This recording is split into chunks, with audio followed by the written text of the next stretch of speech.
Is spirituality a cult? A cult is a system of religious veneration and devotion directed towards a figure or an object. For many people, the cult that was run by the American Charles Manson comes to mind. He and his cult followers were involved in 9 murders before he was arrested. In this instance, a person with a magnetic personality led gullible people to commit murder, and yes, he could be described as evil.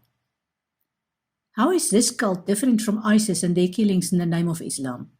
And no, I don't believe for a moment that Islam is wrong. That's not the point. I'm saying that maybe ISIS is a cult because it's extreme, just like evangelical Christians have a cult that is extreme with their bias and violence. I also wonder whether Christian churches have an element of a cult where they expect teenagers to publicly commit to the faith or face social ostracism.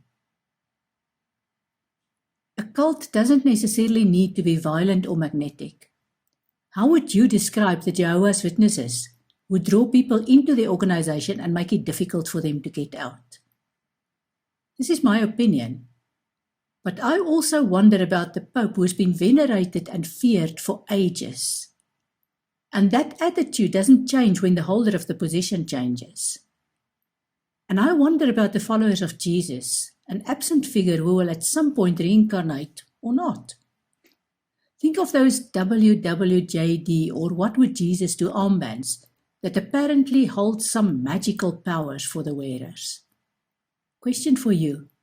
Have you had any exposure to a cult? Spirituality has nothing of these elements that form a cult. When you explore spirituality, you can choose at any time to return to whatever your beliefs have been in the past, and you can also choose to follow a different belief system. Is spirituality a philosophy? Hindus and Buddhists will tell you that they don't belong to a religion or a cult. Their faith is more a choice of lifestyle and philosophy. Being Amish is the same. It's a decision related to a lifestyle that's made by an adult. Amish teenagers are allowed to explore the Western world so that they can choose either the Amish lifestyle or a more Western lifestyle based on experience. If they choose against the Amish lifestyle, different rules apply to them.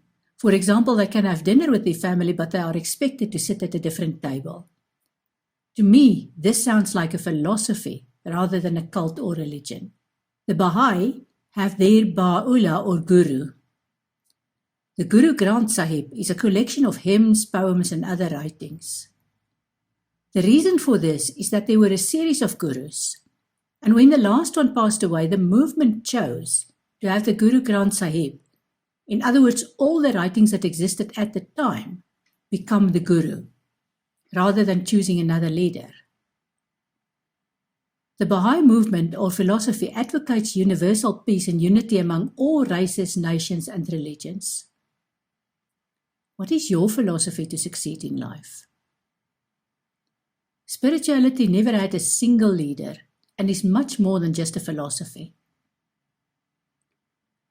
When people choose to explore spirituality as an alternative to organized religion, their first thoughts often go to the spiritualist church as an alternative. Since messages from departed spirits are not delivered in any church, this is spirituality, right? Investigate, explore, and keep what feels right for you. I had 2 encounters with the spiritualist church. The first was very welcoming and kind, although I still felt that I was in church. There was a service order which reminded me of the religion I came from, but there was much more love and kindness than in the Christian church. I wasn't sure that spirituality only focused on recalling spirits that had passed over, but it was early days. I believed already that spirituality focuses on life and living here and now, and that having contact with the world of spirit is part of the greater scheme of things.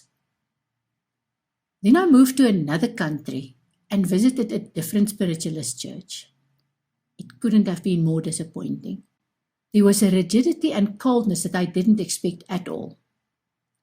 The mediums were hesitant and wanting approval and buy-in from the congregation at all times.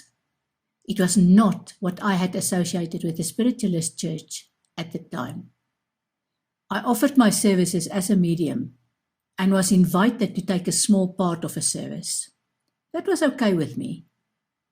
I identified the person and started talking to the person with a clear message that was being whispered to me. Imagine my surprise when I was rudely interrupted and my message was cut off abruptly by the chairwoman referee judge.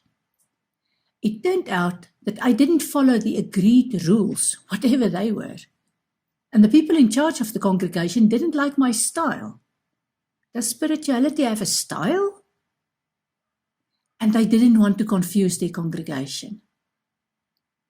Since that experience, I've built up a solid practice helping the living on every continent, apart from Antarctica, and in close to 20 countries on a regular basis.